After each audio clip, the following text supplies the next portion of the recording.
Bonjour les amis, alors notre partenaire de ce podcast est aujourd'hui l'Institut de naturopathie humaniste qui a été fondé par Odile Chabriac qui est praticienne depuis plus de 20 ans.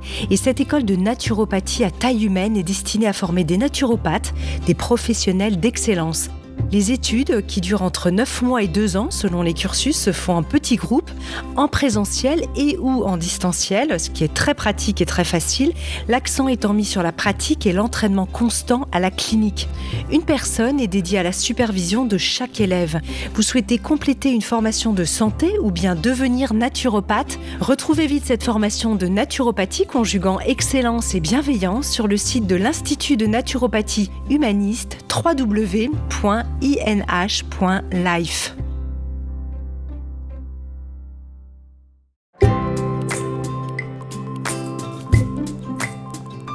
Bienvenue dans la saison 6 de Métamorphose, le podcast qui éveille la conscience.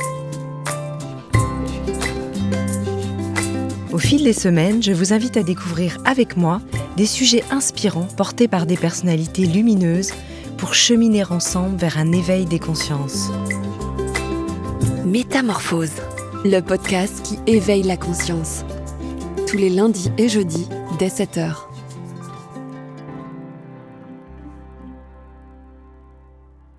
Alors aujourd'hui, on aborde un sujet essentiel pour notre bien-être physique et mental, sortir de la sédentarité au quotidien. Car il est si facile de céder à la tentation des écrans et du canapé, même si en réalité on enregistre cet épisode, on est sur des canapés. Nous sommes à Genève aujourd'hui avec Alexandre Dana. Une fois n'est pas coutume, car que ce soit au travail ou à la maison, on passe beaucoup d'heures immobiles et cela peut se répercuter tant sur notre santé physique qu'émotionnelle que psychique. Le docteur Salman rappelait dans un récent podcast de Métamorphose que seulement 9% des Français font plus de 30 minutes de sport par jour. Et la marche est le meilleur remède pour l'homme, nous disait Hippocrate, il y a déjà presque 2500 ans. Et les Anglais, j'ai trouvé ça amusant, Alexandre, on va rebondir là-dessus, ont une expression qui dit « sitting is the new smoking ». J'ai trouvé ça pas mal, donc c'est vraiment être assis est le nouveau tabagisme. Alors comment se motiver pour bouger au quotidien? C'est ce que nous allons voir aujourd'hui avec Alexandre Dana dans notre conversation du Scarabée. Salut Alex. Salut Anne, je suis super content d'enregistrer avec toi sur ce thème qui me passionne, comme tu le sais. Et d'ailleurs, tiens, je commence avec une anecdote. Moi, je crois que la sédentarité, ça tue nos relations et que le mouvement, au contraire, peut donner lieu à de magnifiques relations. Et nous, comment est-ce qu'on s'est rencontrés, Anne? On s'est rencontrés une première fois dans un café, donc en position assise. Sitting is the new smoking, disent les Anglais. Mais juste après, si tu te souviens, notre deuxième rencontre, on s'est vus, non pas à Paris, mais au bord de la mer. Au bord de la mer, sur une plage. Et nous étions en mouvement. Oui, on allait se baigner, on allait se baigner. Ouais. Et je suis assez convaincu que notre qualité de relation, notre amitié, notre envie de faire des projets ensemble, elle a été favorisée par le mouvement. Et donc, c'est je trouve une belle manière d'introduire ce sujet très vaste. Je dis tout de suite aux personnes qui écoutent, je ne sais pas si on va réussir à tout couvrir, mais on va essayer. Alors, comment tu t'y es intéressé, tiens, toi d'ailleurs, parce que c'est un sujet que tu connais mieux que moi, parce que tu t'y intéresses de très près. Comment je m'y suis intéressé durant le Covid. Moi, mon déclic s'est fait durant le Covid. On n'avait plus le droit de sortir, on n'avait plus le droit de bouger. Enfin, ça a été une période qui, je pense, laisse encore des traces aujourd'hui. C'est à ce moment-là que la culture du télétravail a explosé. Or, la culture du travail se traduit aujourd'hui majoritairement par plus de sédentarité. On reste chez soi, on n'a même plus à sortir de chez soi pour aller travailler. Et moi, durant le Covid, j'ai commencé à ressentir un mal-être dans mon corps. J'ai commencé à ressentir mon besoin de bouger, de devenir nomade. Et ça a été un mal pour un bien, puisque via cette période de Covid, j'ai compris que cela faisait maintenant 5, 6, 7 ans, 8 ans que j'étais devenu immobile, que je ne travaillais plus. J'avais créé mon entreprise, Live Mentor, avec un ordinateur, et je l'avais développé durant toutes ces années, assis devant un ordinateur, et j'étais en train d'en payer le prix physique et mental très fort. On en a déjà parlé dans un épisode, mais c'est cette vision de l'immobilité du film Wall-E, Ouais. où on les voit en fait qui bougent avec des chaises roulantes. Ils n'ont pas de problème de handicap, mais ils sont devenus tellement obèses, ils mangent, tout vient à eux finalement, et voilà, ils sont dans une sédentarité terrible. C'est un peu ce qui nous guette. Peut-être revenir sur quelques chiffres pour introduire cette émission. On en passe quelques-uns en revue tous les deux. Alors, le premier, peut-être, qui sont édifiants. Selon l'OMS, la sédentarité est associée à plusieurs maladies chroniques. Ça, on va revenir sur les répercussions. Donc, évidemment, les maladies cardiovasculaires, le syndrome métabolique, le diabète de type 2, le cancer. Et 38% des adultes passent plus de 8 heures dans un comportement sédentaire. Alors, qu'est-ce qu'un comportement sédentaire ? On va le voir. Avec une proportion qui est plus élevée chez les adultes les plus jeunes. C'est comme si, en fait, on se disait, on a le temps, on est encore jeune et c'est pas très grave. Et qu'il y avait une conscience peut-être plus aiguë chez les plus âgés, c'est-à-dire les 45-64 ans, et plus, évidemment, qu'il fallait bouger. Oui, et sur les plus jeunes, il y a évidemment... dans les différents facteurs, le rôle des écrans, des technologies, qui sont majoritairement utilisés par les plus jeunes que par les plus âgés. Et aujourd'hui, les médecins en charge des enfants tirent la sonnette d'alarme. On voit de plus en plus d'enfants qui développent le goût de la marche plus tard qu'avant, le goût de la course plus tard qu'avant, qui n'arrivent plus à faire... des sauts à cloche-pied, par exemple, parce qu'ils passent toute leur journée en sédentaire. Ça semble fou. Hein. Ça semble fou, et là, on dévie un peu de la sédentarité, mais les médecins constatent aussi un retard dans la parole des enfants qui parlent beaucoup plus tard que l'âge normal parce qu'ils passent trop de temps à regarder des écrans. D'ailleurs, on parle en France d'interdire les écrans en moins de 3 ans. Moi, ça me paraît fou qu'il y ait des enfants, de toute façon, déjà qui aient accès à des écrans avant cet âge-là, voire même plus tard. Ouais. Alors, qu'est-ce que la sédentarité ? Comment est-ce que toi, tu la définirais ? Selon une définition un peu officielle, on est sédentaire quand on passe plus de 7 heures assis par jour. Évidemment, on ne compte pas les heures de sommeil, qui ne comptent pas dans la sédentarité. On a véritablement besoin du sommeil. C'est 7 heures assis. Alors moi, quand j'ai vu ça, je me suis quand même posé la question, parce que quand on a les métiers qu'on a, on passe du temps, comme tu le disais à l'instant, devant nos écrans. Mais c'est tout le sujet. On est passé en moins d'un siècle d'une majorité de la population active qui était agriculteur dans les champs. Donc dans les champs, vous n'êtes pas sédentaire, vous êtes constamment en train de bouger, de marcher d'un point A à un point B. Et en plus de marcher d'un point A à un point B, vous vous baissez, vous rampez, vous surélevez, vous tirez des choses, vous poussez des choses. Donc il y a une diversité de mouvements qui est fantastique. Ça ne veut pas dire que le métier d'agriculteur est un métier bon pour la santé dans tous les cas. Évidemment, si vous êtes agriculteur et que vous avez, comme malheureusement c'est le cas aujourd'hui, des conditions financières très compliquées et que vous avez besoin de vous tuer à la tâche... il y a une pénibilité aussi. Il y a une pénibilité et le mouvement devient horrible. Mais le métier est intrinsèquement non sédentaire. Puis on est passé à des métiers industriels, avec pareil les mêmes dérives qu'on peut imaginer en termes de pénibilité, mais c'était aussi des métiers non sédentaires à des métiers de bureau, des métiers de service, des métiers intellectuels. Et donc aujourd'hui en France, c'est plus de 75% de la population qui exerce un métier sédentaire, donc un métier qui se fait sur une chaise. Et là, on comprend le problème. Et Anthony Berthoud, que tu as reçu chez Métamorphose plusieurs fois, qui est un expert français en micronutrition et en santé de manière générale, m'a enseigné le terme de sportif sédentaire. Oui, alors ça, c'est ce que j'ai découvert avec lui. Il en a parlé dans un épisode, absolument. Oui. Donc tu peux faire du sport toutes les semaines, voire même tous les jours, mais être quand même sédentaire. Ouais, alors je me suis aperçue que j'étais peut-être un peu dans ce cas-là, comme beaucoup de gens. C'est-à-dire qu'à la fois, je suis très sportive et en même temps, comme je passe beaucoup d'heures assise sur ma chaise pour le travail, je suis quand même un peu dans ce cas de figure. Mais tu marches.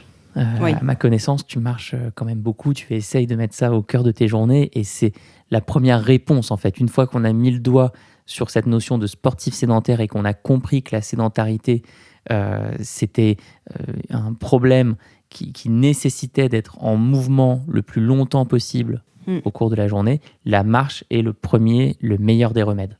Alors, on va revenir beaucoup sur la marche, on va revenir sur les solutions pour comment remettre du mouvement dans sa vie. On va discuter de tout ça aujourd'hui tous les deux et puis on va parler de nos pratiques. Alors, restez bien avec nous si vous avez envie de savoir comment être peut-être moins sédentaire dans votre quotidien. On va peut-être balayer un petit peu à quoi ça ressemble finalement cette sédentarité au travail, mais aussi à la maison, mais aussi peut-être pour les enfants, parce que finalement, ça touche beaucoup de champs. Oui, alors si on fait la journée d'un sédentaire, par exemple, on pourrait faire ce petit scénario ensemble. Oui. La journée d'un sédentaire ultime, je me réveille. Sédentaire ultime, j'aime bien le mot. Sédentaire ultime. Je me réveille, j'ai envie de prendre mon petit déjeuner.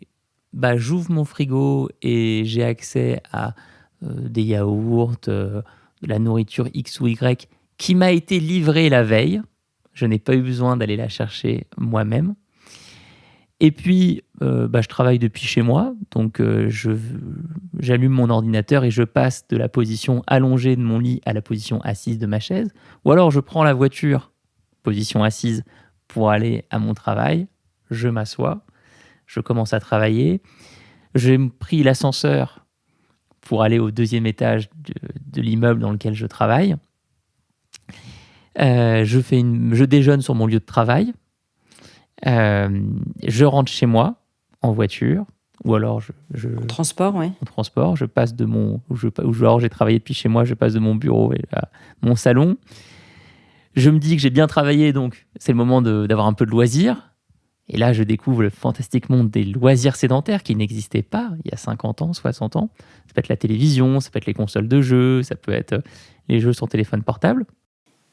Ça peut être tout simplement de scroller sur un écran sur les réseaux sociaux. Scroller sur un écran avec les réseaux sociaux qui sont fantastiques pour nous prendre notre attention. En moyenne, là, les adultes, j'ai récupéré les chiffres, je crois que c'est 3 heures par jour sur nos écrans, en dehors du travail. En dehors du travail. Et puis, après cette journée de sédentarité, je vais me coucher. Donc voilà, ça c'est la dimension que peut prendre la sédentarité. Et puis tu mentionnais les enfants, effectivement, ou les amis. Mes amis viennent me voir le soir pour une soirée et le moment qu'on va vivre ensemble est un moment sédentaire. On est assis autour d'une table pour manger, boire, discuter. Avec mes enfants, je peux aussi tomber dans les activités sédentaires. Mais une fois qu'on a dit tout ça, on peut justement... je trouve ça qui est fantastique. Une fois qu'on a fait le panorama de cette journée, on peut se dire comment je mets du mouvement partout. Dans mon travail, avec mes amis, avec moi-même, avec ma famille. Et là, il y a plein de solutions qu'on peut trouver. Oui, parce qu'on s'aperçoit quand on creuse ce sujet que, évidemment, c'est une question aussi hormonale et puis de tout ce qui est libéré dans notre corps. C'est-à-dire que moins je bouge, moins je libère en fait des hormones type oxytocine, dopamine, hormones du bonheur. Et moins je suis dans le mouvement, moins je vais dans le mouvement. Donc il y a vraiment peut-être d'abord une conscientisation. Ce serait intéressant un jour qu'on ait, peut-être toi tu le feras Alexandre, un espèce de questionnaire où je peux faire le point où j'en suis dans ma sédentarité. Est-ce que ça existe ? Pas à ma connaissance, mais c'est une super idée. Écoute, allez, j'accepte le défi d'essayer de le créer. Tu me fileras un coup de pouce. Non, c'est une super idée. Alors moi, j'adore les tests. Parce que je trouve que les tests, alors parfois ça peut être anecdotique, parfois très approfondi. On sait que les tests chez les psys, ils ne sont pas accessibles au grand public et c'est très bien parce que ça doit être fait avec un professionnel. Mais je trouve qu'un test nous permet déjà d'avoir cette prise de conscience L'idée, c'est pas de nous faire culpabiliser parce que, voilà, moi, quand j'ai pris conscience que j'étais une sportive sédentaire, ça m'a foutu un peu les boules quand même. Je me suis dit, zut, je pensais pas. Mais en même temps, ces tests permettent de se dire, tiens, dans quelle catégorie je me place, effectivement, et de se dire, est-ce que j'ai envie de changer de routine ? Je pense que c'est une super idée. C'est effectivement avoir un test qui t'interroge sur quel est ton rapport à la sédentarité dans tes achats, ta consommation. Quel est ton rapport à la sédentarité dans ton travail ? Quel est ton rapport à la sédentarité avec ta famille ? Quel est ton rapport à la sédentarité dans les moments que tu passes entre amis ? Peut vraiment servir à visualiser la situation dans son ensemble et à comprendre, comme tu disais, les liens entre la sédentarité et certains phénomènes. Tu as parlé de la libération de certaines hormones ou de la non-libération, mais on peut aussi évoquer les liens entre sédentarité et sommeil. L'explosion qu'on observe depuis 15 ans en France et dans d'autres pays des insomnies commence à être tout à fait associée, prouvée à la sédentarité. Si mon corps ne bouge pas, je vais avoir beaucoup plus de mal à m'endormir. Les liens entre sédentarité et alimentation sont aussi attestés. Je vais avoir tendance à rechercher le sucre, à rechercher l'excitation, à rechercher la nourriture doudou dont on avait parlé dans un autre épisode des Conversations du Scarabée, si je suis toute la journée assis devant mon écran. Oui, on avait fait un super épisode d'ailleurs sur les pratiques corporelles et tout ça, donc ça peut être intéressant pour quelqu'un qui nous écoute, qui a envie de se remettre en mouvement, peut-être de retomber sur cet épisode, sur comment on peut remettre du mouvement, comme tu le dis très bien, dans toutes nos activités. Moi, je vois que, par exemple, on va parler un peu de nos pratiques, mais des choses très simples. À Paris, quand on va enregistrer des épisodes de podcast de Métamorphose, on ne va pas toujours dans le même studio d'enregistrement et j'ai pris pour principe d'y aller à pied. Donc l'autre fois, j'ai traversé Paris, ça m'a mis 1h15 pour revenir du studio. J'étais avec quelqu'un de l'équipe de Métamorphose et c'était sympa parce qu'en fait, on a fait une petite réunion d'équipe, ce que toi, tu fais pas mal.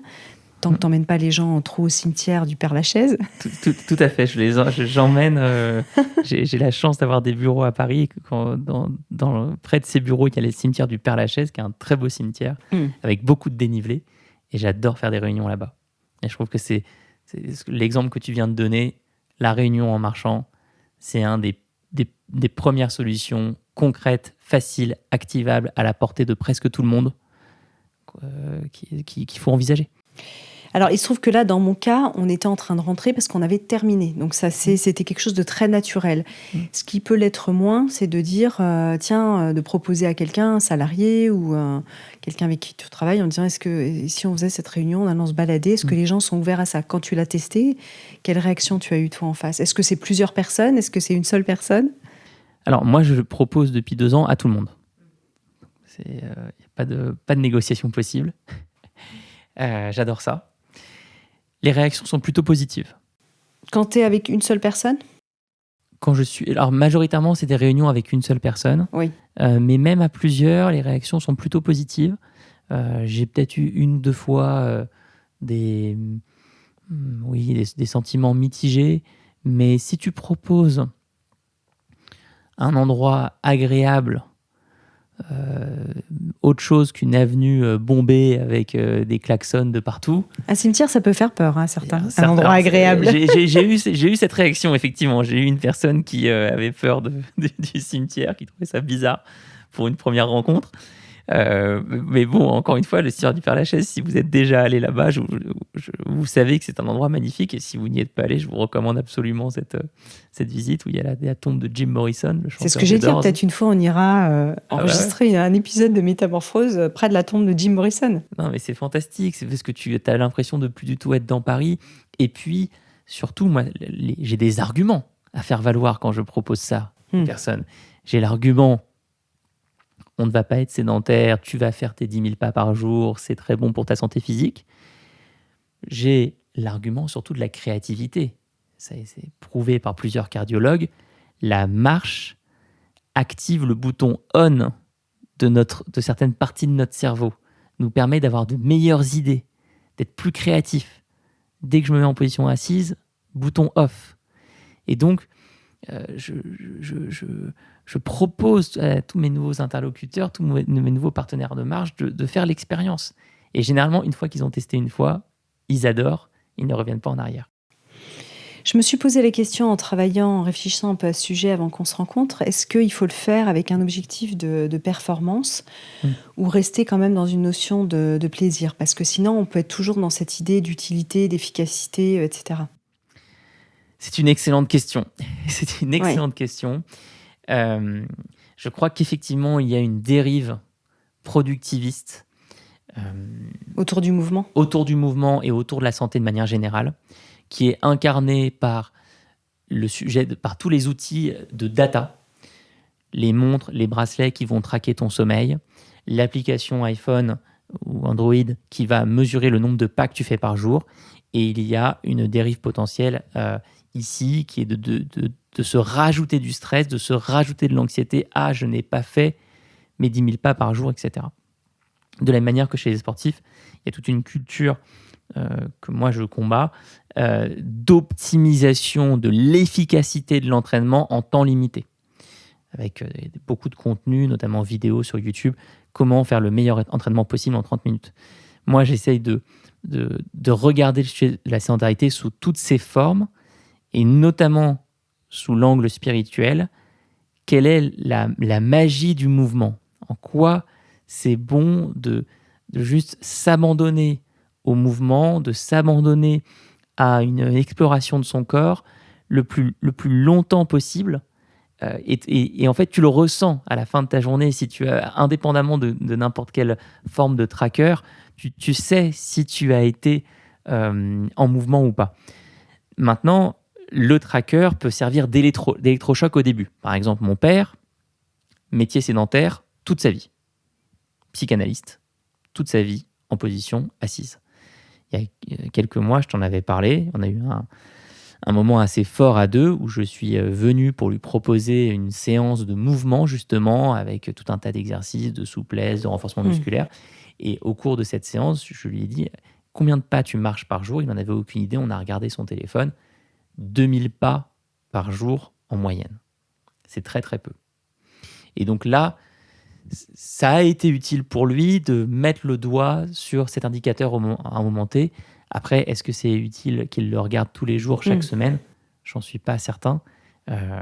Je lui partage plus, par exemple, les moments qu'on a vécu, toi et moi, où on part travailler 3, 4, 5 jours, tout en faisant des randonnées. Oui. Et là, on n'a pas d'objectif en se levant le matin de marcher forcément 10 000 pas. On ne traque pas le nombre de pas. On sait juste qu'on va essayer de diviser notre journée entre du travail et des randonnées. Ouais, plaisir. Plaisir. Oui, c'est ça. Parce que le cerveau, il y a ce côté à la fois fake it until you make it, c'est-à-dire tu vas le mimer et finalement le cerveau va croire que. Et en même temps, on sait très bien dans d'autres études que le cerveau, on ne peut pas trop le leurrer, et les émotions et les sentiments. Donc c'est ça qui est intéressant aussi. Là, j'en ai parlé avec le docteur Salman il n'y a pas longtemps. Hein, je l'ai dit déjà dans 2 émissions, vous allez trouver que je me répète, mais entre une population de retraités qui simulent des loisirs, enfin ils simulent pas, ils font du golf, ils font des mots croisés, ils sont occupés. Des retraités qui ne bougent pas du canapé et des retraités qui ne sont pas retraités, qui bossent encore, qui seraient en âge de retraite mais qui ont peut-être 80 ans, 70, 75, jusqu'à 90 et que sais-je encore, qui sont encore vraiment avec un projet actif mais qui n'est pas juste du divertissement, eh bien leurs scores sur leur santé sont bien meilleurs que les 2 autres populations qui ont des scores quasiment équivalents. C'est-à-dire que les gens qui ne bougent pas du canapé et ceux qui s'occupent avec du divertissement ont à peu près les mêmes résultats. Ça veut dire que moi je trouve que ça repose cette question du sens, c'est-à-dire que le mouvement, mais si on n'est que dans la performance et qu'on n'est pas dans le plaisir et dans le sens que je lui donne pour moi dans mon quotidien, on passe un peu à côté de notre cible. Mais tu m'avais donné un terme que j'ai oublié durant notre conversation sur l'alimentation, qui décrit l'obsession de l'alimentation parfaite. L'orthorexie. Merci beaucoup. Et je ne sais pas si un terme similaire existe sur le mouvement. L'obsession du mouvement parfait. Sûrement qu'il existe. En tout cas, c'est un phénomène que moi, je constate. Étant assez sportif, je me retrouve parfois dans des conversations avec d'autres sportifs qui sont obsessionnels de leur sport. Et qui vont me dire...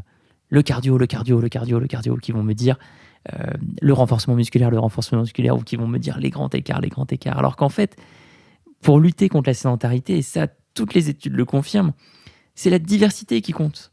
C'est de faire le maximum de choses différentes. De faire un peu de marche, un peu de vélo, un peu de tirage de poids, un peu d'extension, un peu d'écart, d'essayer d'explorer le mouvement sous toutes ses formes. Donc, tu vois, souvent... moi, on me fait la réflexion en réunion, mais Alexandre, tu es en train de faire quoi avec ta jambe? Parce que parfois, je m'étire.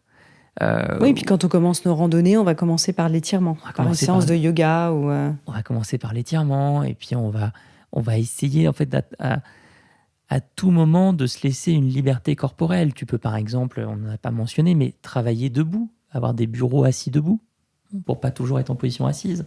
Tu peux avoir certaines grosses balles sur lesquelles tu t'assois, sur lesquelles tu étires ta jambe, sur lesquelles tu étires ton dos. Il y a de plus en plus d'ailleurs de kinés qui proposent des exercices de mouvement à faire au travail. Et dans ces exercices, en fait, on cherche principalement la diversité. Et on n'a pas encore mentionné nos meilleurs maîtres qui sont les enfants. La meilleure manière de comprendre l'antisédentarité, c'est de regarder un bébé, de regarder un enfant. Ouais, les petits sont formidables pour ça. Ouais. Ils font tout. Oui. Ils font tout. Ils se roulent sur la tête, ils se tiennent sur un bras, ils font du cloche-pied. Ils sont constamment en train de bouger dans tous les sens. Mais tu vois, quand tu dis les bébés, je pense que c'est important aussi de se dire que nous avons tous été un bébé, un petit. Et donc de se relier à cette énergie du jeu qu'il y a en nous. D'ailleurs, quand on a fait notre randonnée avec Christian Junot, il te faisait remarquer, comme certains peut-être dans ton équipe disent « Tiens, t'es en train de faire des étirements, mais toi, tu nous as fait jouer. » On a fait des headstands à ce moment-là, on a essayé de se tenir des équilibres sur la tête. Des équilibres sur la tête. Parce que ça fait... Voilà, donc c'est à la fois un étirement, mais à la fois on était dans le jeu, on s'est amusé, on était dans le plaisir. Donc effectivement, comment est-ce qu'on peut réintroduire ça ?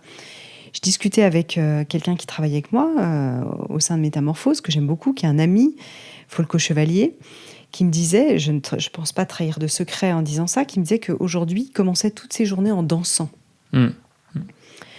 Et ça fait le lien avec un autre sujet des conversations du Scarabée, qui est la joie. Mais quand on commence sa journée avec, mais même si c'est simplement 10 minutes, avec un peu de musique, on danse à fond, on fait des mouvements, voilà, on libère quelque chose qui est d'un autre niveau. 100%. Absolument. Et toutes les activités de danse libre, d'ecstatic dance, de danse contact. Oui, la danse des 5 rythmes, le Nia. Exactement. Qui sont, j'ai l'impression, de plus en plus populaires ces 5-10 dernières années, répondent à ça, répondent à ce besoin, quoi. Je me lasse, je fonce, et je suis certain que ça permet de se maintenir en très très bonne santé. Et là encore, on peut faire un parallèle avec le monde du sport. Si on prend la danse classique, quand on voit le nombre de danseurs classiques qui ont de l'arthrose à 35 ans, 38 ans, mais on peut encore une fois interroger, ou souligner la différence entre mouvement et sport. Moi, pendant trop longtemps, je me suis coupé du mouvement en me disant « tu n'as pas trouvé ton sport, tu n'as pas trouvé ta pratique ». Et je faisais vraiment dans ma tête la différence entre les gens comme moi, non sportifs, et les super sportifs qui devaient être en excellente santé. Mais en fait, la réalité est très différente. Il vaut mieux se poser la question sédentarité versus mouvement. Et si je suis dans le monde du mouvement, le jeu est quelque chose de fantastique.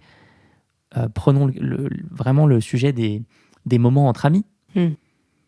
Qu'est-ce que je crée comme moment avec mes amis ? Est-ce que je crée des moments sédentaires ou est-ce que je crée des moments de jeu ou de dynamisme, de dynamisme, des cache-cache, des courses, des pratiques de mobilité. La liste est infinie. Et puis moi, j'ai envie aussi d'ajouter quelque chose. Je discutais avec mes enfants récemment qui me disaient « Ah mais non, mais jamais, moi je ferai... » Ils avaient une amie qui avait fait un semi-marathon et qui disait « Ah non, mais moi, c'est pas pour moi, c'est des athlètes. » Et donc, je voudrais quand même rappeler qu'il y a quand même beaucoup d'expériences, y compris moi. Donc moi, j'étais sportive jeune et ensuite, j'ai fumé pendant presque 15 ans. Oui, j'ai fumé pendant presque 15 ans. À chaque fois que je le dis au sein de Métamorphose, les gens disent « Quoi, toi, Anne Guéquière ? On a une image de la fille saine, sportive, voilà, c'est impossible que tu aies fumé. » Bah oui, j'ai fumé pendant 15 ans. 15 ans, c'est beaucoup quand même. Oui. Et j'ai fait des marathons et du triathlon plus tard. Donc ce que je veux dire, c'est que j'aurais pu passer pour une cause perdue. Quand on fume beaucoup comme ça au niveau pulmonaire, bah forcément, on a plus de difficultés respiratoires. Mais non, tout n'est pas perdu. En fait, le mouvement, c'est quelque chose, la répétition...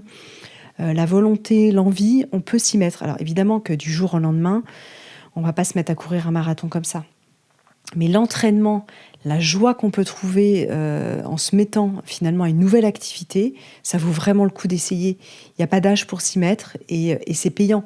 Parce que peut-être, oui, on ne courra pas le marathon comme de grands athlètes en moins de 2h30. Mais moi, j'ai fait des scores tout à fait honorables au marathon. Idem pour les triathlons. J'étais pas la dernière. Donc, il faut vraiment se dire, c'est possible. Voilà. Alors, peut-être que moi, j'avais pas une vision de moi non sportive parce que j'avais été très sportive avant de me mettre à fumer. Mais j'ai connu des gens qui avaient une image, et là, on touche aux croyances limitantes, d'eux-mêmes en étant... J'ai toujours été un peu en surpoids. Dans ma famille, on m'a toujours dit que j'étais la personne qui n'était pas sportive. Je ne suis pas quelqu'un de sportif. Je crois que c'est faux. On peut le devenir. D'ailleurs, toi, tu as un exemple aussi où tu disais avant, je croyais que j'étais pas sportif et tu es devenu un athlète. Donc, c'est ça qui est magnifique.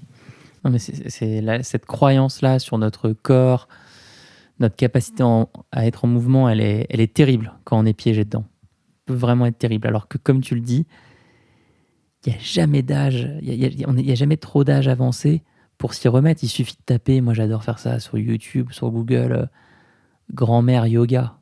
Mais vous allez tomber sur des vidéos incroyables de mamies qui ont commencé le yoga à 75 ans, 80 ans, et qui 10 ans plus tard, 90 balais, font des postures mais exceptionnelles, des grands écarts, des choses mais géniales. D'ailleurs, il est prouvé que le yin yoga, donc une certaine forme de yoga, améliore nos articulations, nos tendons, notre dotation en collagène. Donc, c'est vraiment ça, moi j'en suis mais complètement persuadé. Il faut s'y mettre, il faut explorer, il faut chercher de la diversité de mouvements le plus possible dans son quotidien, et on est surpris par les résultats. Et on est surpris par les ressentis dans son corps. Moi, ça va sembler peut-être très bizarre ce que je vais dire, mais les moments qui aujourd'hui me donnent le plus de plaisir sont certaines pratiques de mouvement que j'opère seul ou à plusieurs, et où je vais avoir des ressentis corporels, des choses qui montent, qui sont pas loin d'une sorte d'état de transe. Et ça, je me le donne avec mon corps. Parce que tu tombes dans un flow, en fait, quelque part. Dans un flow. Et je sais que toi, tu pratiques depuis longtemps le Wu Tao. J'ai eu l'occasion de te voir pratiquer en haut d'une montagne, lors d'une randonnée. Je trouve que c'est un art, parce que c'est un sport ou un art, le Wu Tao, je ne sais jamais quel mot mettre dessus. On parle d'un art corporel, oui. Un art corporel qui me semble être très aligné avec ce qu'on est en train de partager ici. Comment ça a changé ton rapport avec la sédentarité de te mettre au Wu Tao, par exemple ? Mais je me suis aperçue que j'étais dans des sports qui étaient quand même assez terriens, assez cardio. Et j'ai découvert justement ce que tu disais un peu tout à l'heure, que le mouvement, en fait, il n'est pas que dans une seule direction. Et j'avais tendance à être un peu, peut-être, monomaniaque, à faire des sports d'endurance, parce que justement, j'étais dans une idée peut-être de performance, d'efficacité, en me disant, tiens, si je vais courir 1 heure, ça y est, c'est fait. Ma dépense énergétique, elle est juste incroyable en 1 heure de running un peu rapide. Et pour ma journée, c'est bon. Et j'ai découvert avec le Wu Tao d'autres espaces justement corporels et le mouvement à travers un dialogue peut-être beaucoup plus approfondi avec mon corps, puisque en Wu Tao, on tombe dans une forme aussi de flow, d'état peut-être méditatif, mais à travers le mouvement. Et moi, ça m'a beaucoup intéressée de voir que on peut être dans des pratiques aussi finalement assez cardio, en étant dans des mouvements parfois statiques, où en tout cas les jambes, les pieds ne bougent pas, sont à terre. Et on peut aller dans des choses cardio, tout en étant dans une forme de souplesse, tout en étant dans une forme de présence où on n'échappe pas à soi-même. Donc peut-être l'appel que j'ai envie de faire aussi, c'est de dire il est intéressant de ne pas rester toujours dans les mêmes pratiques. Parce qu'on a tendance, on le sait en neurosciences, une fois qu'on a des boucles mentales qui sont faites dans notre tête, on a tendance à les répéter et à faire toujours la même chose. Et je me mets dedans, moi la première, j'échappe pas à ça. Et donc, avoir nos habitudes. Voilà, je vais courir, je vais nager, ou je vais faire telle pratique de danse tel jour. Et puis, j'ai mon entraînement qui est toujours un peu pareil, et j'ai du mal à sortir de ça. Sauf que quand le temps passe, nos corps sont plus forcément bons, ou en tout cas prennent autant de plaisir à faire les mêmes choses en fonction de l'âge. Je me souviens quand j'étais enceinte de mes enfants, j'ai découvert aussi le mouvement d'une autre manière. Évidemment, quand on est enceinte, de 5, 6, 7 mois, on ne va pas se mettre à faire de la course à pied et un jogging d'1 heure à fond la caisse. C'est plus le propos. Et c'est intéressant, je trouve en tout cas, de pouvoir danser avec ça. De danser avec le fait qu'on est dans des états de vie différents. Quand j'ai une suractivité au niveau professionnel, peut-être que c'est le moment pour faire plus de pratiques de bien-être que du cardio.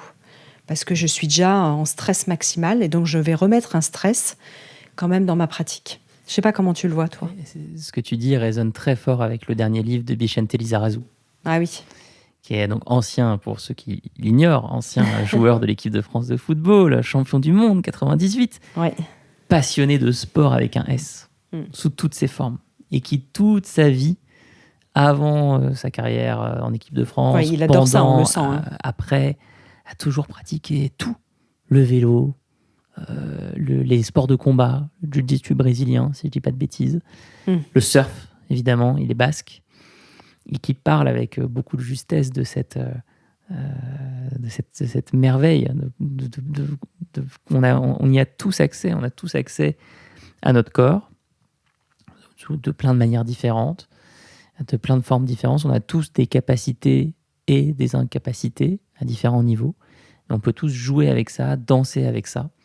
Et peut-être que, je suis en train de me dire, en nous écoutant, peut-être que ce qu'on est en train de raconter sur les sensations corporelles, sur les espaces corporels, j'ai beaucoup aimé ce terme, ça peut vous sembler ésotérique, ça peut sembler très perché. Je l'entends, si c'est le cas, parce que moi, il y a 10 ans, j'aurais entendu ce discours, j'aurais vraiment passé à côté. Je ne peux qu'inviter tout le monde à aller explorer la danse contact, le Wu Tao, la danse-thérapie, les arts du cirque, nager dans un océan, le yoga, d'essayer d'aller au maximum vers des pratiques où il y a plusieurs postures, plusieurs formes de sensations, plusieurs formes de ressentis. Et le travail va se faire. D'ailleurs, en Wu Tao, les fondateurs du Wu Tao, Paul Charrois et Manu Rislar, ils ont regardé des études en fait sur le mouvement. Et on voit que dans la pratique du mouvement, des mouvements, on recrée en fait des connexions neuronales. Donc on recrée de l'intelligence. On va explorer d'autres circuits. Et donc, ce qu'on disait avec la marche est vrai en fait pour le mouvement en général. C'est-à-dire qu'il y a une plus grande créativité. Il y a des libérations qui se font. On sait que dans nos corps, et moi je suis très intéressée aussi par la psychologie biodynamique, j'avais fait une émission à ce sujet, qui dit que quand on va aller conscientiser certaines zones corporelles, les habiter quelque part d'une autre manière, et ça ce sont des psys aussi qui le disent, on va aller défricher en soi de nouvelles zones, et donc forcément de nouvelles zones qui ont trait à la mémoire, qui ont trait à la créativité, qui ont trait à la joie, qui ont trait à de nouvelles émotions qui peuvent éclore en nous. Et ça, je trouve que c'est intéressant de ne pas voir simplement le mouvement comme je suis trop sédentaire, je vais avoir une maladie. Et on a dit au début, on l'a rappelé, diabète cardiovasculaire, enfin, c'est vraiment la sédentarité. C'est vraiment une... je ne sais plus quel professeur, la CHU de Rennes, François Carré, on en parlait hors antenne, dit la chaise est devenue une addiction qui tue. Tout à fait. Voilà, donc au-delà de cette peur, entre guillemets, de perdre des années de vie, parce que ça peut se compter vraiment en années, liées à la sédentarité, mais si on le voit du côté positif, il y a cette joie retrouvée de découvrir d'autres facettes de soi-même. Complètement. Il y a se rassurer, se réconforter, se protéger des aléas du futur. Ça, c'est vrai. Tu vois, par exemple, François Carré et d'autres expliquent comment la sédentarité se traduit par un affaiblissement musculaire à plein de niveaux dans notre corps, notamment au niveau des poignets. Parce que, par exemple, c'est assez rare qu'on tire des choses aujourd'hui. Métier sédentaire... Ouais. On n'attrape plus le pot de confiture de chez la grand-mère, là, tout en haut de l'armoire. On n'attrape plus le pot de confiture. Si, par exemple, on se fait livrer toutes ses courses, c'est un scénario un peu extrême, mais on ne tire même plus son caddie ou son... C'est les livreurs qui montent les 7 étages à pied qui sont fit. C'est les livreurs, exactement. Et donc, qu'est-ce qui se passe si j'ai plus de muscles dans les poignets ? Eh ben, je suis une personne âgée. À un moment, je fais une chute. Je mets mon poignet face au sol qui est en train d'arriver sur ma tête en pleine vitesse. Et comme je n'ai plus de muscle, mon poignet dérape. Et là, la chute me fait beaucoup plus mal parce c'est ma tête qui va prendre le choc. Ou ma poitrine, etc. Donc, exemple concret où remettre du mouvement dans sa vie va nous remuscler, va renforcer notre capacité osseuse et donc, in fine, va nous sécuriser. Mais ça, c'est une première partie de l'équation. L'autre partie, c'est effectivement le jeu, le mouvement, les sensations corporelles. Et ça, c'est un plaisir infini. Donc... Si je reprends le parallèle avec le tabac, puisque je l'évoquais tout à l'heure, maintenant qu'on en parle, en le conscientisant, quand j'ai arrêté de fumer, il y a déjà maintenant plus de 20 ans, non seulement j'échappe aux fumées tues, donc ça c'est une vision des choses, j'échappe effectivement peut-être au pire, mais surtout je retrouve d'autres plaisirs, d'autres sensations, le goût, le souffle, le fait de reprendre le sport. Donc je trouve que c'est ça, quand on quitte la sédentarité, non seulement on échappe à ce qu'on a dit au pire peut-être, mais en plus, et c'est là où je trouve qu'il faut aller vers le plaisir, il y a toute cette joie de cette nouvelle découverte où on revient à l'enfant. Nous sommes en fait ces petits-enfants qui ont tellement envie de jouer, de s'amuser. C'est notre essence même en fait d'être vivant. Et là, il y a un sujet culturel dont il faut parler. C'est pourquoi en France, certains vont dire aux personnes qui arrêtent de fumer, aux personnes qui arrêtent de boire, « Oh, t'es devenu chiant ». Et j'en parle parce que récemment, je suis tombé sur une vidéo avec un artiste sur un plateau face à une fameuse journaliste, on va peut-être pas citer son nom, il y avait qui était en interview et cet artiste dit j'ai arrêté de boire. Et la première réponse de la journaliste, vous êtes devenu chiant. Mais en fait non, en fait arrêter de boire ou arrêter de fumer va avoir plein d'avantages. Et notamment, quand on prend l'exemple que tu viens de donner, ça va nous permettre d'avoir beaucoup plus de joie dans notre vie, beaucoup plus de découvertes. Ce que tu as dit aussi sur les circuits neuronaux est extrêmement intéressant. Moi qui ai la chance de discuter assez régulièrement avec des grands athlètes de cirque et des entraîneurs de très haut niveau, eh bien, ces entraîneurs aujourd'hui sont en train d'opérer une transition dans leur enseignement entre l'ancienne méthode qui était il y a un mouvement à faire, il y a une technique à réaliser, il faut s'entraîner, décomposer cette technique, étape A, étape B, étape C, étape D, et il faut le faire parfaitement. À une nouvelle approche qui est, acceptons que le mouvement ne soit pas parfait techniquement, acceptons que les pieds ne soient pas pointés de manière exceptionnelle, allons-y en exploration. Créons un peu autour de ce mouvement parce qu'on se rend compte que les circuits neuronaux se créent mieux de cette manière.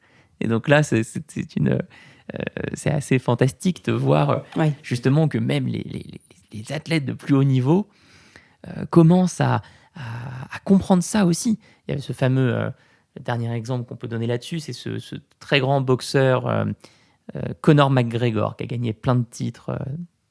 Je crois que son sport exact, c'est le MMA, qui était devenu célèbre pour son travail avec un coach israélien qui s'appelle Ido Portal, qui ne connaissait rien à son art martial, mais l'entraînait au mouvement en se mettant devant lui à 5 mètres et en lui jetant des cartes à jouer. C'est des cartes de poker, quoi. Et donc, du coup, évidemment, si je t'envoie une carte à jouer, c'est très fragile. Enfin, donc, ça ne vole pas droit. Si je te l'envoie vers toi, il y a très peu de chances pour que ça arrive sur toi. Ça va arriver à 3 mètres à droite, 1 mètre au-dessus, en bas. Mais il fallait qu'il s'entraîne à improviser, à être réactif, le boxeur. Et pour lui, ça a été un gain en performance exceptionnel. Oui, d'ailleurs, peut-être celles et ceux qui nous écoutent, puisque tu parles de boxeurs aussi, je pense aux émissions que j'ai fait avec Enoch Effa sur comment en fait le mouvement permet aussi une forme de résilience, parce que lui, il avait eu un parcours enfant très difficile, douloureux. Il le raconte très bien dans le dernier épisode qu'on a fait lié à son livre qui est sorti aux éditions Erol. Et il y a vraiment cette idée de comment, finalement, contre toute attente, parfois, parce qu'on se dit, je suis peut-être pas sportif, ou je suis trop âgée, ou ceci, ou je suis déjà en surpoids, etc. Et comment, alors lui, il n'était pas en surpoids, mais comment le sport peut être vécu comme une résilience. Et ça, je trouve que c'est intéressant de le voir, parce qu'on parle beaucoup de thérapie, peut-être parfois de développement personnel, de se faire suivre d'un travail. Mais je le rappelle toujours, et je le dis dans mon livre, dans mon dernier livre, j'étais allée voir un médecin psychiatre, j'étais épuisée physiquement il y a une quinzaine d'années parce que j'avais monté une start-up et c'était difficile, etc. Et la première chose qu'il m'a dit, c'est il faut d'abord remonter le corps. Remonter le corps, ouais. Donc je l'ai déjà partagé, mais c'est vraiment cette idée que c'est dur de se mettre en mouvement, mais que le mouvement peut entraîner, justement par son essence même, tellement de choses en cascade. Et en santé mentale. Et là, évidemment, il faut renvoyer tout le monde, comme je le fais, moi, quasiment chaque semaine, vers l'épisode avec le docteur Éric Griez, médecin psychiatre, que tu as interviewé sur les liens entre marche et santé mentale. Alors, je peux même retrouver le numéro d'épisode. Sinon, vous tapez Éric Griez métamorphose et vous allez retomber, je l'ai marqué dans mon document. Mais numéro 354, je crois. Ah ben voilà, t'as le bon numéro, t'as gagné au loto. C'est exactement... Il s'appelait comment ? Je crois que t'as le titre. La marche-thérapie contre le stress. Très bien. Donc c'est exactement ça. Alors, peut-être on peut justement faire le pont et parler de la marche, rappeler les épisodes de la marche. Alors, la marche, les bénéfices qui sont reconnus par des études et par la science. La marche renforce le squelette. Donc, on parlait des personnes âgées tout à l'heure. Chez les femmes, on sait qu'il y a aussi des risques d'ostéoporose. Oui. 2, contribue à la santé mentale, diminution de l'anxiété, parce que ça nous permet de diffuser les hormones du bonheur. Donc, il y a la dopamine, mais aussi peut-être la noradrénaline, c'est ça ? Tout un tas de cocktails hormonaux, en fait. Elle contribue aux fonctions cognitives, on l'a dit tout à l'heure, la mémoire, la créativité. Elle aide à la digestion. Donc là, maintenant, il y a beaucoup de médecins qui le disent. Je pense aussi à Glucose Goddess, Jessine Chospé, qui dit marcher 10 minutes, 15 minutes. Le docteur Yann Rougier est venu le rappeler en fait, dans un épisode. Si on va marcher entre 10 à 20 minutes après chaque repas, on diminue un certain nombre de risques. Et puis, 5e, évidemment, elle allonge l'espérance de vie. On peut gagner jusqu'à, je crois, 7 ans de vie si on marche régulièrement. Ça, c'est les études sur les 10 000 pas par jour. D'ailleurs, les 10 000 pas par jour, t'en penses quoi, toi ? Je trouve ça génial. Je pense qu'on peut même aller plus loin. Je pense qu'il n'y a pas de limite. Moi, j'ai fait des tests dans mes journées de travail. J'ai réussi à monter à 24 000 pas sur une journée de travail en faisant... Ça fait à peu près une quinzaine de kilomètres. C'est ça ? 4 réunions de 1 heure en marchant. Et là, il y a un vrai sujet sur... En marchant vite, alors ? En marchant assez vite. Il y a un vrai sujet sur les technologies. Là, vous pouvez tous faire l'exercice. Quelles sont les technologies qui m'enferment et celles qui m'ouvrent vers le monde extérieur ?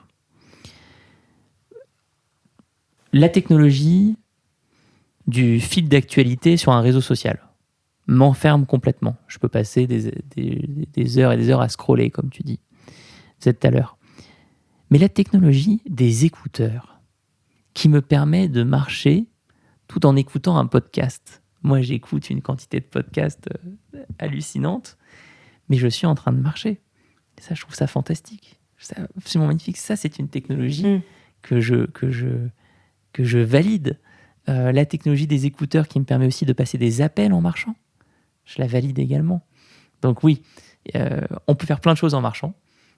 Ne nous en privons pas et essayons d'avoir un regard nuancé sur la technologie et de se poser la question à chaque fois, est-ce que cette technologie me sédentarise ou est-ce qu'elle peut me permettre d'être plus en mouvement ?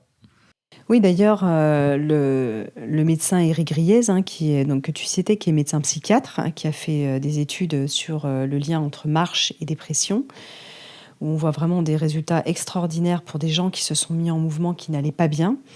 Il recommande quand même la montre connectée, parce que alors là, il faut faire attention, parce que ne pas tomber effectivement dans ce qu'on disait tout à l'heure, la performance coûte que coûte, j'ai pas fait mes 10 000 pas par jour, ou mes 7 000, ou mes 5 000, etc. Et je m'auto-flagelle, mais en même temps, ça donne un objectif, et c'est aussi assez gratifiant.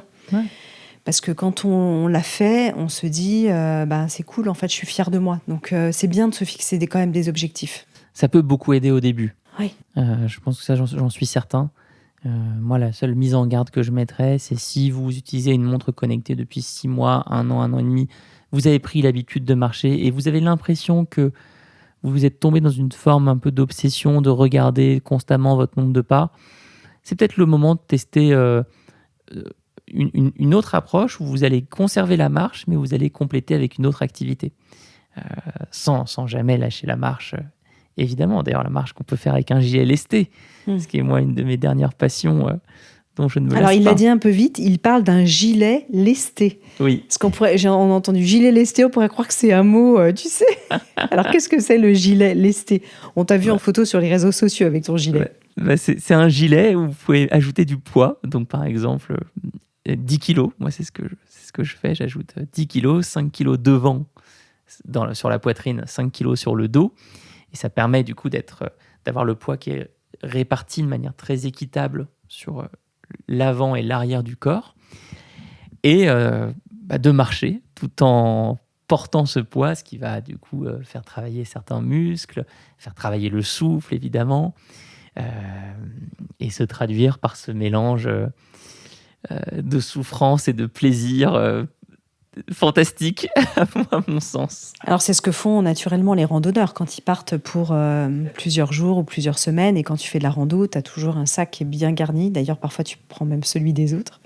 Et moi j'adore cette pratique qui consiste à marcher avec un poids. Même quand je me déplace sur Paris, je charge mon sac volontairement avec des choses qui pourraient rester à la maison parce que j'aime sentir ça. Alors après, il faut avoir un bon sac à dos. Un bon sac à dos, et puis tu pratiques cet art du cirque qui fait que tu es quand même très musclé du haut. Mais après, la magie des gilets lestés, c'est qu'on peut augmenter progressivement la charge. On peut commencer avec 2 kilos, puis 3 kilos, puis 4 kilos.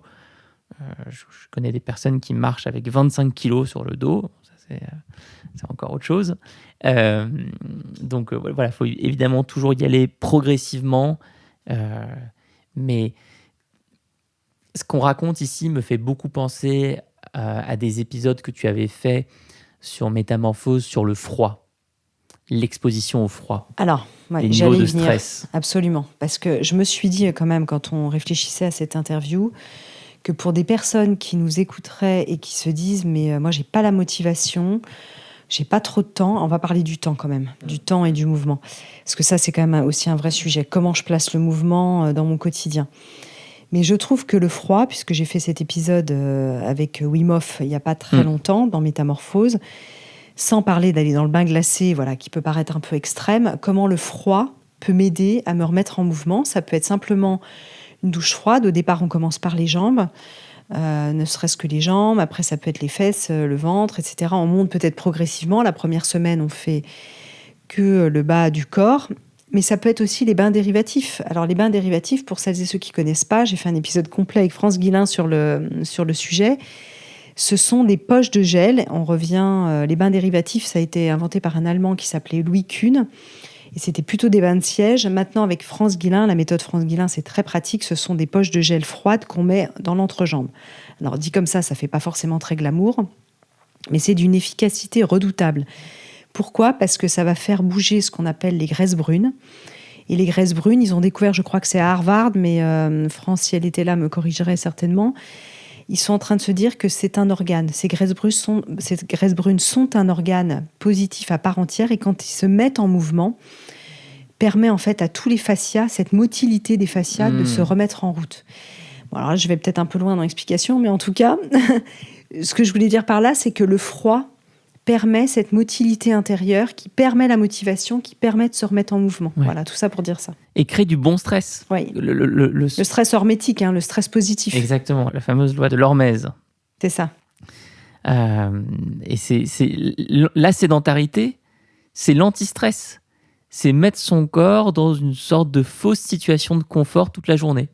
Je dors, je m'allonge sur le canapé, je reste en position assise.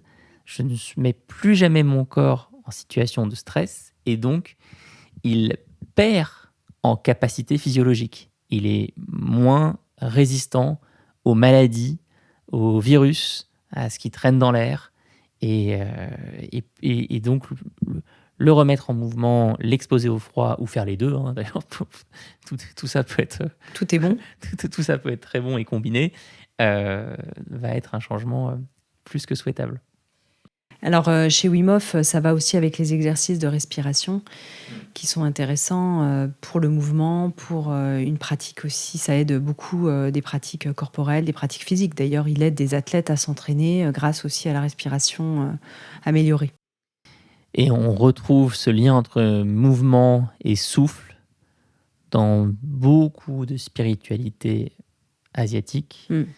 Et là-dessus, chacun choisit ce en quoi il a envie de croire, évidemment. Mais j'invite quand même. Croire ou d'expérimenter, parce qu'il ne s'agit pas de croire. Exactement. Mais voilà, quand on passe à la pratique, on voit si ça a de l'effet sur soi ou pas. Exactement. Et je pense qu'on peut tous faire l'expérience d'un cours de Qigong, d'un cours de Tai Chi ou d'un cours de Wu Tao pour ressentir ces exercices de connexion entre souffle et mouvement. Ça, c'est intéressant. Alors peut-être pour finir, on approche de la fin de ce podcast, mais il y aurait tant à dire, cher Alexandre. Comment est-ce qu'on place ça dans notre quotidien ? On en a un petit peu parlé. Moi, je m'aperçois que plus je fais d'émissions de métamorphose, parce que vous adorez les émissions de métamorphose, mais plus j'en enregistre, moins j'ai quand même de temps pour une activité, une pratique corporelle personnelle. Donc, beaucoup d'entrepreneurs, beaucoup de gens qui sont, peut-être si vous êtes thérapeute, vous avez une profession libérale, vous êtes très pris par votre métier. Et vous dites, ils sont bien gentils les deux cocos là, mais moi, j'ai pas forcément le temps, tout simplement, entre mes enfants, mon métier, ma vie de famille, le temps que je passe dans les transports, j'ai du mal à le placer en dehors du week-end ou une fois par semaine. Ce qui peut être une réalité. Non, évidemment. Évidemment, il n'y a pas de solution unique. Moi, je propose à tout le monde de repartir de cette catégorisation de son temps entre travail, loisirs, moments en famille, moments entre amis, moments de commerce, transport, voilà, les grandes catégories qui peuvent composer moment notre de journée. commerce, c'est faire ses courses, etc. Exactement. Oui. Aller faire des achats. Une fois que j'ai toutes ces catégories en tête, où est-ce que je peux mettre du mouvement ? Est-ce que je peux en mettre dans mes loisirs ? Sûrement. Est-ce que je peux en mettre avec mes enfants ? Sûrement. D'ailleurs, les mamans sont souvent moins sédentaires que les papas.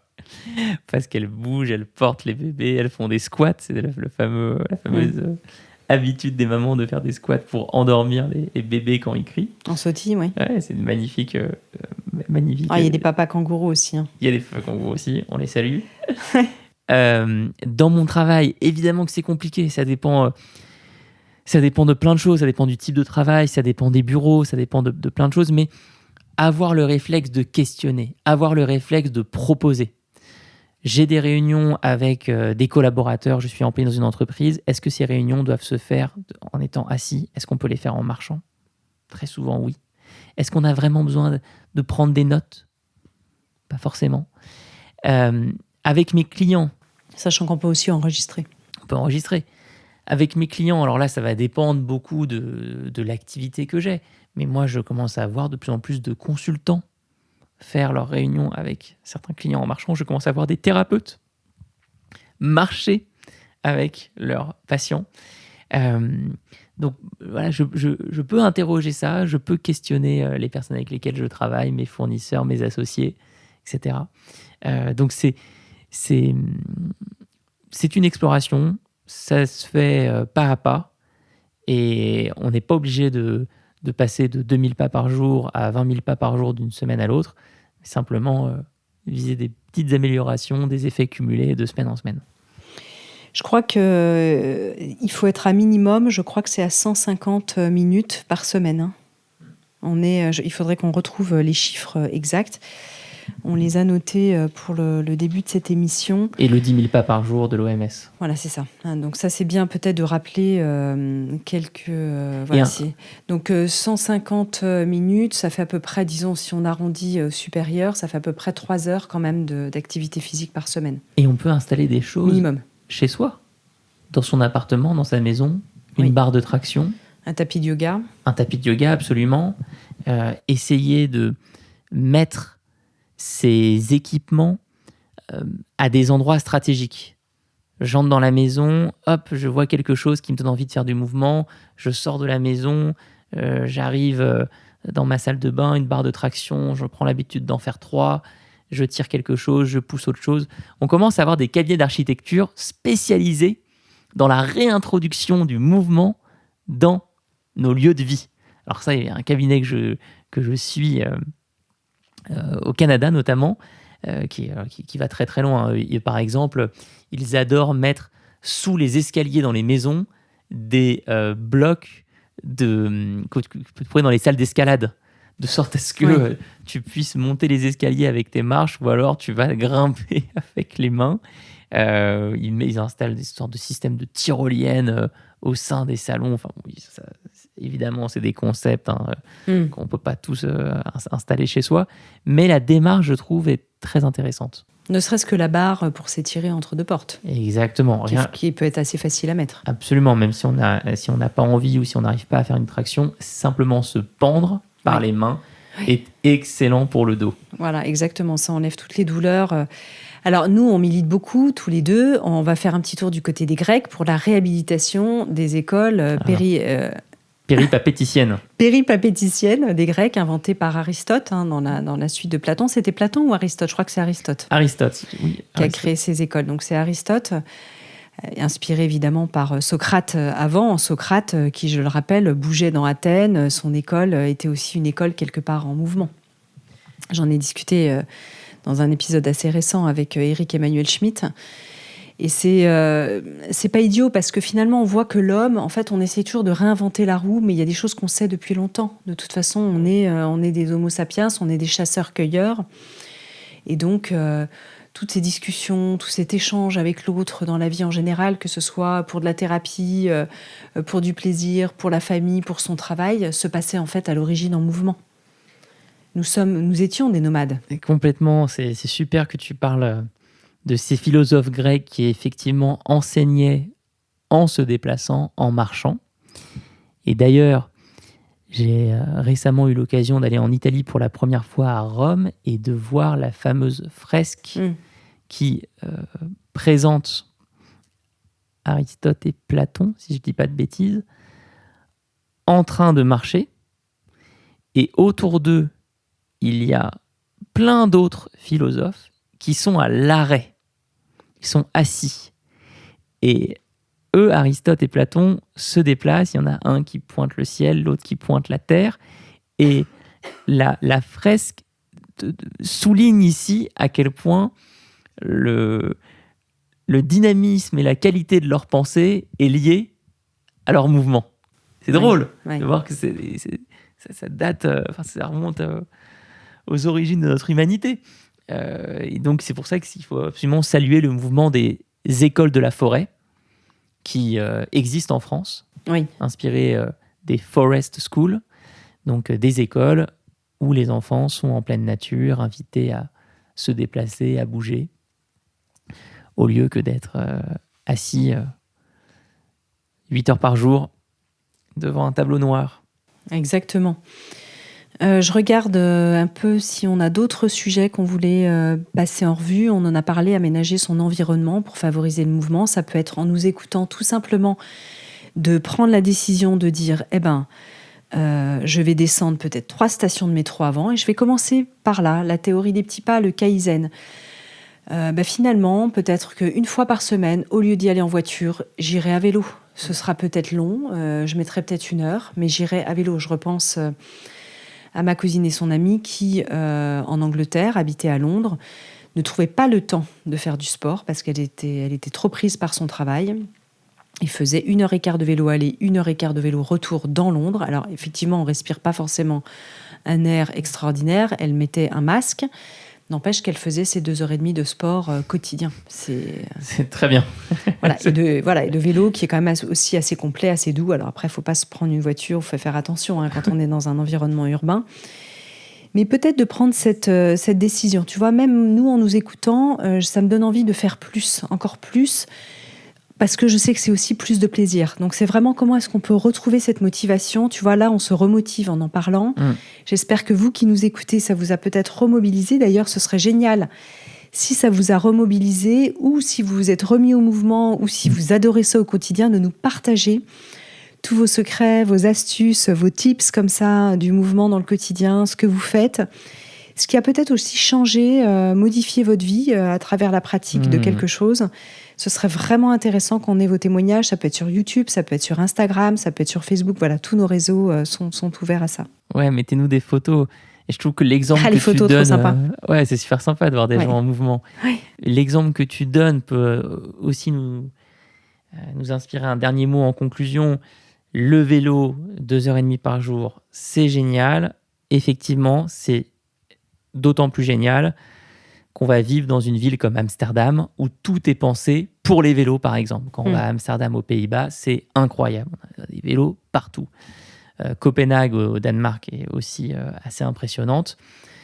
Donc, on n'en a pas parlé dans cet épisode parce que l'idée est surtout de voir ce qu'on peut faire, nous, à notre niveau individuel, mais il y a aussi un niveau collectif du mouvement à interroger. Il y a les politiques publiques autour du mouvement à interroger. Il y a ce qu'on peut faire aussi à un échelon local, dans son village, dans sa commune, dans des associations. Donc voilà, essayez peut-être d'avoir aussi ça en tête. Comment je peux créer, participer, contribuer à une dynamique collective autour du mouvement. Il y a un reportage fantastique sur Netflix sur les zones bleues, ces zones où les personnes âgées vivent très longtemps. Et notamment, on peut voir qu'à Singapour et en Asie, il y a une politique de longévité incroyable qui se traduit par l'obligation pour les promoteurs immobiliers, quand ils créent des immeubles, d'installer devant des barres de traction, balançoires, et tout un tas d'équipements permettant aux personnes qui vivent dans les immeubles de descendre et d'avoir accès à plein de choses pour bouger, s'étirer, renforcer leurs muscles. Parce qu'on ne le dira jamais assez, quand même, le secret, c'est de rester en mouvement toute sa vie. Ça on n'y coupera pas, donc il faut autant s'y mettre, je dirais tout de suite. Je salue ma commune, au passage, qui l'a fait en Suisse, qui pendant, je crois, presque 2 mois, permet à tous ses habitants de découvrir une activité de mouvement par jour, gratuitement. Pour les petits, les moyens, les grands, les seniors, quels que soient les âges, différentes activités. Je trouve que ce genre d'initiative, puisque tu parlais de la collectivité, est très importante. Et je me souviens aussi de mon amie Barbara Meyer, qui avait un métier dans la communication et qui, aux alentours de la trentaine, a décidé de reprendre des études pour devenir prof de sport. Et qui, dans sa commune, avait lancé, c'était à Rueil-Malmaison, je crois, le pédibus. Pour que les enfants aillent à pied à l'école. Donc, c'était des parents qui, à tour de rôle, disaient on se retrouve à tel point et 1 ou 2 parents emmènent un petit groupe de 5-6 enfants à pied à l'école tous les matins plutôt que de monter dans un car scolaire ou d'y aller en voiture, etc. Donc ça sont de très belles initiatives qui sont à démultiplier évidemment partout. Ah, c'est génial, vraiment. Et j'ai publié son livre sur comment mettre plus de sport dans son quotidien aux éditions Erol, dont le titre m'échappe là tout de suite, puisque je me suis, comme vous l'avez compris, perdue dans mes feuilles. Mais on mettra la ressource en lien, en description de l'épisode. C'est comment rajouter 5 minutes, puis 10 minutes, puis 20 minutes chaque jour. Et comme ça, elle vous fait monter pendant 21 jours progressivement pour réintroduire du sport dans le quotidien. Donc je la remercie pour cet ouvrage qui est assez sympathique. Merci infiniment en tout cas, Alex. Merci à toi et bon mouvement à tous, à toutes et à tous. Alors je rappelle que maintenant les épisodes des Conversations du Scarabée sont le dimanche, un dimanche par mois. Donc si vous avez envie de nous écouter ou nous réécouter, on est déjà, je crois, à 12 épisodes, Alex. Pas mal, ça avance. Ouais. Tiens bon. À bientôt, on se retrouve très vite. Salut. Si vous avez aimé ce podcast, n'hésitez pas à lui donner 5 étoiles sur Spotify et surtout abonnez-vous gratuitement sur votre plateforme préférée pour ne manquer aucun épisode. Découvrez mes invités en avant-première sur Instagram à l'adresse Métamorphose Podcast et abonnez-vous aussi gratuitement dès maintenant à la newsletter Métamorphose pour être au courant de nos conférences, ateliers et de nos dernières actualités. Pour ça, rendez-vous sur notre nouveau site www.métamorphospodcast.com. Métamorphose. le podcast qui éveille la conscience. Tous les lundis et jeudis dès 7h.